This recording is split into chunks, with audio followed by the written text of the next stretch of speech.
say, I think this is the third time I've been here. The first time was, I forgot, 8 years ago maybe, or something like that. And then the second time was just about a year ago at your annual dinner, at a stressful time in my life when I was in the midst, or had just departed, I think, from the Gazette. And I thought when I left the Gazette, I was going to get even, and I did. I wrote that book. And now you're looking at a new man. I feel fully refreshed. It's off my chest. From Dburg to Jerusalem. Dburg is short for Dwaynesburg. It just fits better. Fits better on the cover. People would sometimes say to me at the Gazette, you know what you ought to do? They say you ought to collect your columns, you know, put them in a book. And I couldn't see people buying a book of my collected columns. I thought anybody who likes my columns has already read them. You know, why are you going to pay money to read them twice? And besides, and this book is not a collection of columns, by the way. And besides, a book, to my way of thinking, ought to have a beginning, middle, and an end.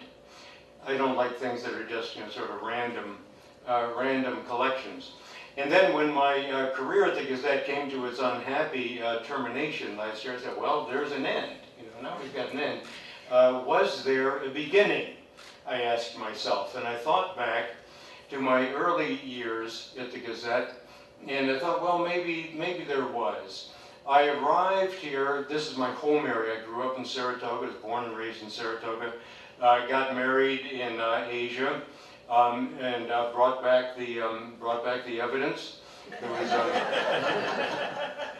Who is here is my bodyguard today, and we needed. I came back to help my parents in the their declining days. Figured we'd be here some short time. I needed a job to sort of put food on the table for a short while. I figured with my, you know, vast experience, I was overqualified for anything the capital region might have to offer. But I did need some income. I thought I would do the Saratogian a favor and work for them for a while. So I dropped into their office and got the brush off. It was the most sobering thing in my life. They were not interested in the slightest. And I kind of, you know, dusted myself off, trekked down to Schenectady, where I had been maybe 3 times in my life, went to the Daily Gazette, of all absurd places, and humbly applied for employment there. And they told me they had an opening, that their Rotterdam reporter had just submitted his resignation, and if I liked, I could be their Rotterdam reporter. Well, I figured they'd make me the editor at least. Rotterdam reporter, despite having grown up in Saratoga, I wasn't sure I'd ever even heard of Rotterdam. But that's what I got. I got a Rotterdam reporter, and I can't tell you how demeaning it was to have to sit through these planning board meetings and sewer councils and whatever, and then go back and write inane stories about these events. And it was really depressing. And the worst was yet to come, because I found out very shortly that Rotterdam, for the Gazette's purposes, included not only the town of Rotterdam itself, but also the outlying rural areas of Dwaynesburg and Princetown. And if Rotterdam was depressing, it was nothing compared to Dwaynesburg. If you've never been to a Dwaynesburg town board meeting, let me tell you, don't go. They're the most belligerent people out there. The only entertainment they have is going to the monthly town board meeting and berating the councilman and berating the supervisor over almost nothing. Because Dwaynesburg, no fault of their own, really has no business to conduct. It's, you know, the main item on the agenda is likely to be whether the sand and gravel this winter ought to be heaped, you know, behind the garage or alongside the garage. And they'll get up and they'll shout at each other and they'll call each other names. I remember the guy who came in and had a fit because he had been watching the snowplow drivers out there, and they took a break and they were in the diner and he timed them. And, you know, 25 minutes later, they were still in that diner. And one of the councilmen, you know, tried to explain, well, it's very cold weather, they work hard, they're up at 3 o'clock in the morning, you know, they need a break. And the guy responded, he says, what are they, women?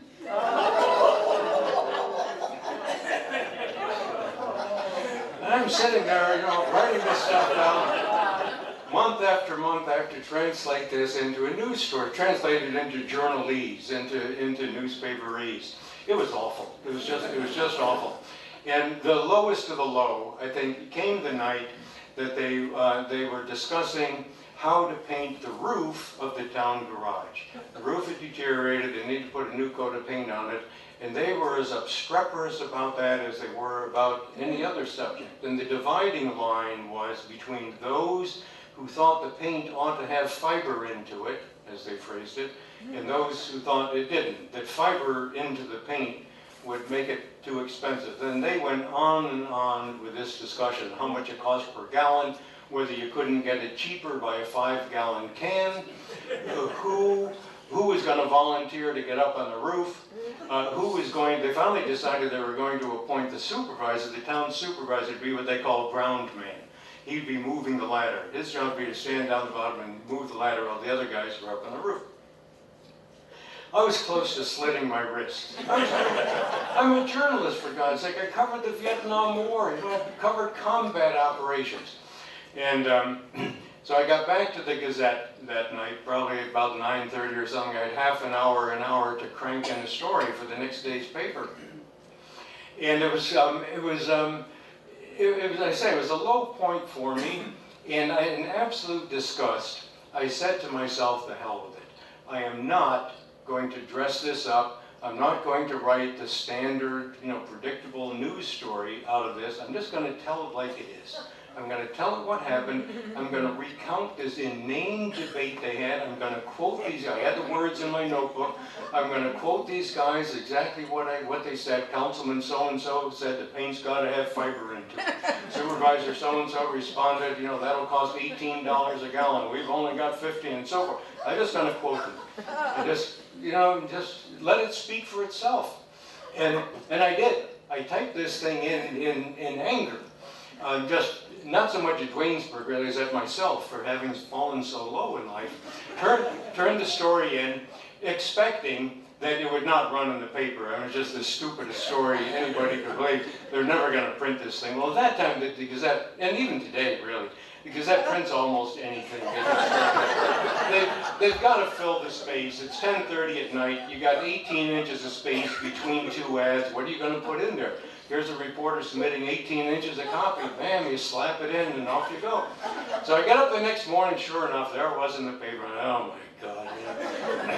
I came into work, the telephone was ringing, people were calling up and they're saying, it's the funniest story I ever read. The town supervisor called me up, he said, I didn't know whether to laugh or cry. So I looked back on that and I said, it was kind of a turning point for me. Here's the story. The copy desk put a headline on it, Paint, Dilemma for Dwaynesburg. And a nice Gazette touch, dilemma misspelled.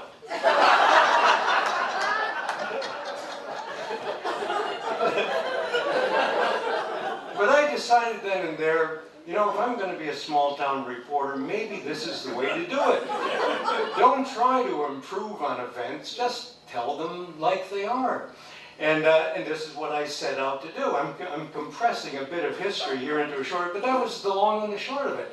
I said, I'm just going to tell these things the way they are. I'm going to tell them in plain English, and the devil take the hindmost. And eventually, I rose to the glorious heights of columnist.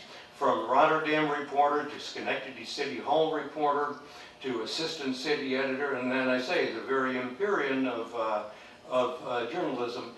They gave me a column not because they wanted to write me, not because they wanted me to write a column, but because they made me an assistant city editor because they needed one, and I didn't want to be an editor. It's very tedious work, unsatisfying, uncreative, and I took the job with the promise from the managing editor that if I didn't like it, if I didn't like being one of the city editors, they gave me a raise to take it, and they said after 6 months, if you decide you don't want to do it, you can go back to being a reporter and keep the raise. I said, okay, that sounds like a good deal, I'll do it. After 6 months, I said, I can't stand this.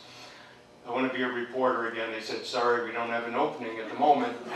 So I continued this tedious job, and every 2 weeks or so I'd go into the editor's office and I'd say, how about I really don't want to do this. Can, give me a, I want to be a reporter, I want to be a writer. And he kept brushing me off, and finally in desperation to get me out of his office, he says, how'd you like to try writing a column? And I said, well, okay. I mean, anything's better than being an editor. So that's how I got the column. It wasn't that they wanted me to do it, it wasn't that I wanted to do it. But anyway, when my job came to its dreadful termination last year, after 25 years of this, I looked back and I said, where did it begin? If I want to write this up, and I did, I had an end. And I don't know if that's the right way to begin a book, but I figured if I want to write a book, I've got an end to it. What was the beginning? And I figured that was the beginning. The painting of the town garage roof. And hence the title, From Dburg to Jerusalem. And of course there's a lot in between. There are all the shenanigans and hijinks of the Schenectady Police Department, which kept me afloat for my first few years. I applied to them what I came to think of as the Dburg principle. Don't dress it up. Don't dress it up. Just look and see what they're doing. Look and see who says what, and just write it down, and let the chips fall where they may. It was great fun. It was great fun. I made more enemies in 25 years than I thought humanly possible. I absolutely exhausted the wells of anger in the police department and turned my attention to the teachers' union and started all over again. I think I had teachers in the 3-county area just loathing and despising me as much as the police had. I apologize to any of those among you who may be teachers or retired teachers, but it kept bread on the table for us for several years, as eventually Steve Rossi did at the Schenectady School Board. I was really in the doldrums at that time. You remember when the 2 Muslim men here in Albany were set up by the FBI, that really grotesque miscarriage of justice, in my view. I got terrifically fired up about it. It's recounted in the book. I sort of retell that story. And one of the worst things I've ever covered in my life, bar none. And when that ran its course, again, it's kind of a series of ups and downs. A lot of downs. But when that ran its course, I was in the doldrums, sort of didn't have anything to do, and then got saved by Steve Rossi at the Schenectady School Board, the guy who was planting explosives on the vehicles of employees who had crossed him. Put food on their table for another year. And then after that, it was in the doldrums again. I finally hit upon the immensely rich, and now I was really pushing the envelope, and I don't want to walk you through because I think I talked to you about this last year.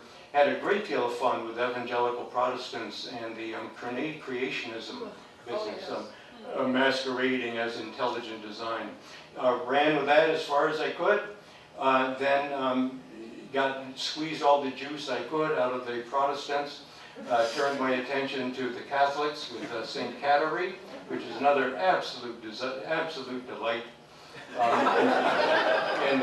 I give myself credit. I do very little boasting in the book. I would say that to my credit. Very little boasting. I am a humble person, but I do allow myself to boast of having been the only journalist, as far as I know, in the world who, when St. Catherine was given credit for healing this boy of the dreadful infection in his hospital bed in Seattle, the only journalist in the world who called the hospital and actually spoke to a doctor to see if the boy might have gotten any medical care that had anything whatsoever to do with his recovery.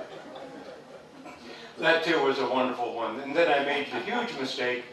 Pearl and I were trying to spend down the vast wealth I'd accumulated at the Gazette. And we began traveling every year. We went to India, we went to Morocco and various other exotic and ancient places. And I fixed on Jerusalem as a likely target for our attentions, not our journalistic attentions, but our touristic attentions. And one thing led to another, and I'm not going to repeat that dismal tale, but that ultimately led to my departure from the Gazette. I found I could be irreverent about the Dburg town board and the mighty Catholic Church, but I could not be irreverent about Judaism and Israel. That they enjoy a level of immunity that I had not previously been aware of. And it came as a shock to me, and it's still something of a shock. I mean, I've pretty much absorbed it by now, but at the time it was a shock. And I set myself, I do recount the end in the book, how that came about. I sort of walked through that. But then I set myself the task of finding out if what happened to me had happened to anyone else. And indeed it had. It turns out it's a common experience. For people who speak out forcibly against Israel, much less ridiculing Judaism, forget it, ridiculing the religion. But even, just speaking out really forcibly, as I think I did, I hope I did, about Israel, there is a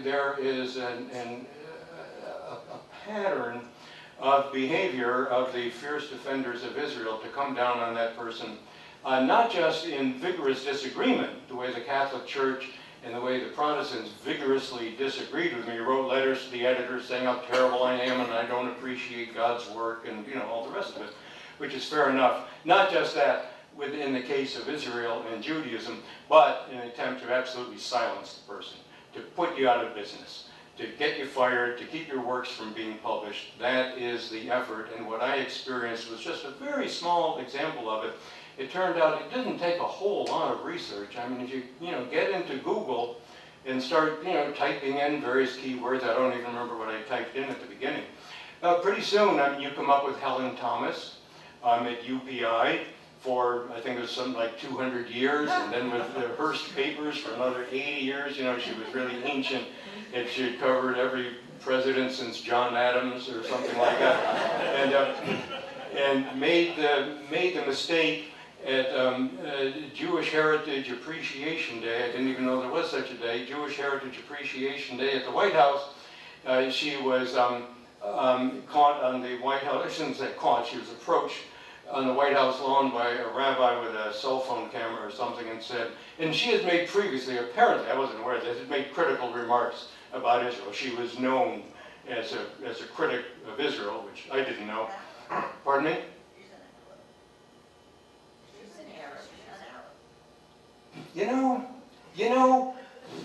She's in error. She says, I hear that. I hear that. She's in error. As if that accounts for it. I'm not in error. Yeah. I'm not in error. And, we say that. The New York Times, I don't mean to jump on you, but in the New York Times obituary of her, they said, every obituary thing I saw, they say first, in like the second or third paragraph, she was a critic of Israel. She left the Hearst Corps, but she was fired / retired after making these, negative remarks about Israel. Next paragraph, she is the daughter or the granddaughter of Lebanese immigrants, which is a way of saying, she's in error. What do you expect? We wouldn't say, well, Henry Kissinger is, he's a Jew, so what do you expect? No, it would be improper. But anyway, I'm not in error. She's an American. But anyway, she said, the Jews ought to get out of Palestine, which is, I think, a stupid and unrealistic thing to say. It's nothing I would say. But that's what she said, and the roof fell in on her far worse than it did on me. It's a much bigger roof. She's a much bigger person. But, Obama himself denounced her. The White House Correspondents Association had a prize, a Lifetime Achievement Award named for her, the Helen Thomas Lifetime Achievement Award. They immediately dropped her name from it so that future recipients wouldn't be in the awkward position of having to choose whether or not to accept it with such a horrible person as Helen Thomas attached to it. Her literary agent, her book agent dropped her, her speaking agent dropped her. She was denounced, all over the place, and Obama himself denounced her, and she was fired / retired. Last year, was it beginning of 2012, was it? When Israel attacked Gaza, bombing Gaza. The Washington Post ran on its front page a picture of a Palestinian man holding a white wrapped bundle identified as his infant, his baby son. His baby son had been killed, it said, in an Israeli bombing raid. The man's face, of course, is contorted with grief, and there are a couple other people standing by him, and they're all, these grief-stricken people around this dead baby. And you couldn't really see the baby. It was, it was wrapped. I mean, it wasn't a question of gruesomeness. Sometimes newspapers are criticized for running photos that are gruesome. This was not gruesome because you couldn't see the baby's face or anything. So that was it. Palestinian, child, infant killed in an Israeli bombing raid. The news picture during the war. The Washington Post was besieged by letters and phone calls from what they identified as Jewish readers and Jewish organizations protesting this biased coverage, which, basically showed some Palestinians in a sympathetic light, and by implication, Israelis as bad guys, right? And you can't do it. I mean, the outpouring was such that they felt obliged to run by their ombudsman a lengthy defense. They did not apologize. They did not apologize, they did not back off, but they did feel obliged to run a lengthy explanation. They didn't have another photo. Someone said, why didn't you run a photo, equivalent photo, of an Israeli woman, her family grieving over their death? Well, they didn't have any such photo. And besides, there were, very few Israelis killed in that business, something like 3, I think, as opposed to, however many dozens or hundreds of Palestinians. But anyway, you can't do it. You portray the Palestinians sympathetically, boom. The establishment comes down, and by the establishment, I call them sometimes the Jewish mafia. The Anti-Defamation League, and those people who, they'll call you an anti-Semite. You say any of this stuff like I've been saying, and automatically you're an anti-Semite. The London Times, Sunday Times of London, about the same time, I think this was early 13, I lost track of the time, I think it was early this year, early 2013. At the time of the Israeli election, Netanyahu was running for re-election, parliamentary system, but anyway, he was up for re-election, and they ran a cartoon, a pretty tough cartoon, I think, showing Netanyahu plastering up a wall, a big stone wall, and he's plastering it up with red goop, presumably blood, and you could see the arms and faces of Palestinians sort of stuck in the wall. He's plastering up the Palestinians in this wall. The reference obviously being to the the separation wall that Israel is building through the West Bank, and the caption was something like I forgot what the caption was. Something sarcastic about about the peace process. Is this the way he's going to build peace, or something? Once again, the reaction was tremendous. At first blush, the Sunday Times defended it, and but pretty quickly they backed off. Rupert Murdoch, who owns the Sunday Times himself, finally personally apologized for this outrageous, shameful cartoon. There was no excuse for it. And many other examples I found, which I will not. I don't want to tell them all to you because I want you to buy the book. And they're in an afterword to the book. But it was an education. I didn't know this went on, but I had discovered there is a great deal of self-censorship in the American press, and I guess in the English press and some other countries, when it comes to Israel, because you know what the reaction is going to be. There's an example from CBS, 60 Minutes, experienced the same thing. Peter Beinart, respected Orthodox Jewish American journalist, experienced the same thing with his book, The Crisis of Zionism, where the establishment just really comes down on you, and they say they don't just disagree, they try to silence you. Norman Finkelstein, scholar at DePaul University, and really a scholar who's written some excellent books exposing the doings of the establishment and of Israel.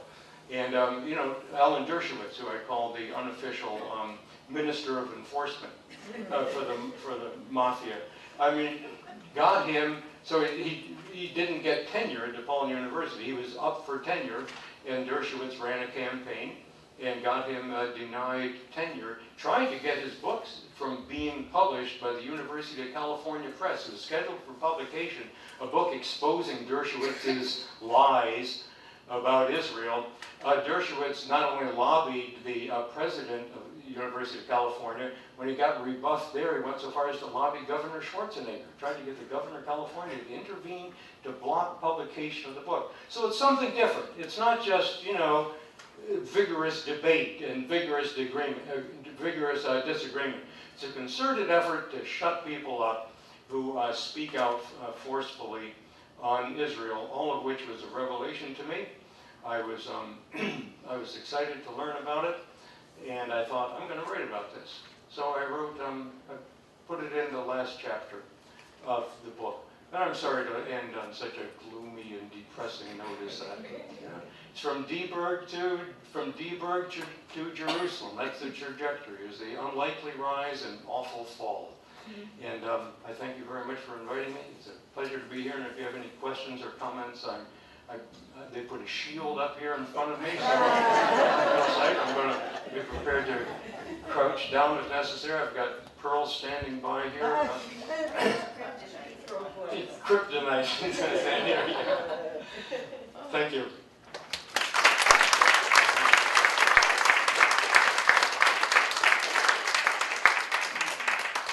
Frank? I have one comment and one question. The comment is that I have read the book, and I want to tell everybody here, buy it. It really is a terrific book. It was a joy to read. It's just a wonderful book. Thank you very much, Frank. I want to make clear he is not working on commission. Question. Let me disclose, my ancestry is Jewish, but in thinking about why it is that this phenomenon exists that you talk about, the Jewish mafia, etc., etc.,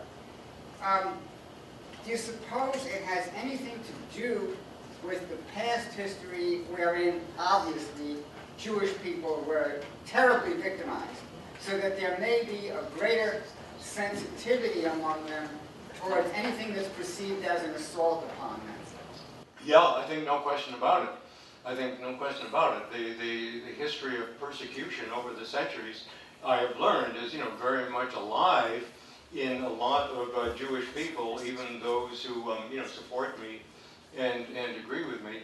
I find it what I wasn't aware of and since learned is common, is the use of these sufferings, particularly the genocide of World War II, the Holocaust, the use of that to kind of immunize the nation of Israel.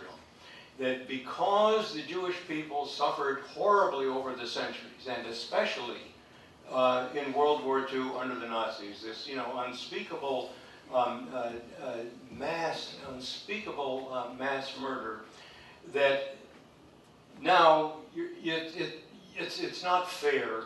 It's not fair for anybody, especially Gentiles, to say anything critical about the Jewish state. And I think there is a logical gap here that I'm not willing to bridge. This is the unspoken and sometimes the spoken argument. I gave a talk to a group in Schenectady a couple of weeks ago, and I said to them pretty much what I've said to you here today. And one member of the audience told me I was missing the big picture. And I said, well, what is the big picture? And he said, 6 million dead. No need even for a verb. There's not even a statement, but that's sort of the beginning and the end. And I think what's implied is 6 million Jews were murdered by the Nazis in the 1930s and 40s. Therefore, the Jewish state must not be scrutinized. Now it's exempt. It's immune to criticism. And refugees from Europe, Jewish refugees from Europe and Russia, can do whatever they want to the Arab inhabitants of Palestine because their parents or their grandparents suffered these unspeakable atrocities 60 years ago. And to me, that is poor logic and worse morality. And it seems to me to cheapen the horrors of that genocide, to trot that out as an excuse for dispossessing other people, for blowing up their homes, for driving them off their land, and for treating them like dirt, which is what Israel today does with the Palestinians, I think is just disgusting. I'm sorry. This is not in any way to minimize the horrors of the persecution that Jews have suffered over the centuries in Europe. Not in any way. But to make that logical jump, because Jews suffered these horrors over the centuries, now those Jews who transplanted themselves to Palestine can do whatever they want. Can ride roughshod over the native inhabitants, can drive them out of their homes, steal their land from them. I'm sorry. I refuse to make that. I refuse to make that leap. And I say I think it cheapens the Holocaust. It cheapens these other horrors, and it does not. I say it does not, in my mind anyway, logically follow.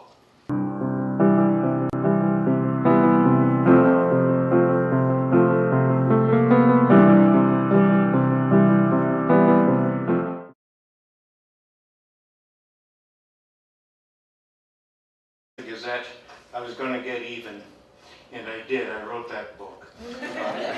And now you're looking at a new man. I feel fully refreshed.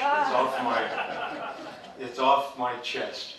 From Dburg to Jerusalem. Dburg is short for Dwaynesburg. It just fits better.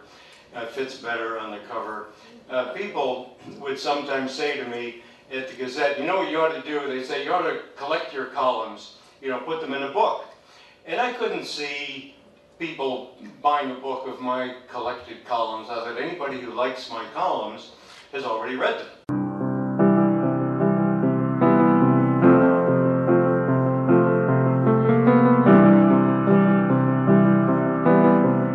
Anyway, thank you very much for having me back. If I'm not mistaken, I think this is the third time I've been here. The first time was, I forgot, 8 years ago maybe, or something like that. And then the second time was just about a year ago at your annual dinner, at a stressful time in my life when I was in the midst, or had just departed, I think, from the Gazette. And I thought when I left, why are you going to pay money to read them twice? And besides, and this book is not a collection of columns, by the way. And besides, a book, to my way of thinking, ought to have a beginning, middle, and an end. I don't like things that are just, sort of random collections. And then when my career at the Gazette came to its unhappy termination last year, I said, well, there's an end. Now we've got an end. Was there a beginning? I asked myself. And I thought back to my early years at the Gazette, and I thought, well, maybe there was. I arrived here, this is my home area. I grew up in Saratoga, was born and raised in Saratoga. Got married in Asia, and brought back the evidence. Here is my bodyguard today. And we needed, I came back to help my parents in the their declining days. Figured we'd be here some short time. I needed a job to sort of put food on the table for a short while. I figured with my vast experience, I was overqualified for anything the Capital Region might have to offer. But I did need some income. I thought I would do the Saratogian a favor and work for them for a while. So I dropped into their office and got the brush off. It was the most sobering thing in my life. They were not interested in the slightest. And I kind of, dusted myself off, trekked down to Schenectady, where I had been maybe 3 times in my life, went to the Daily Gazette, of all absurd places, and humbly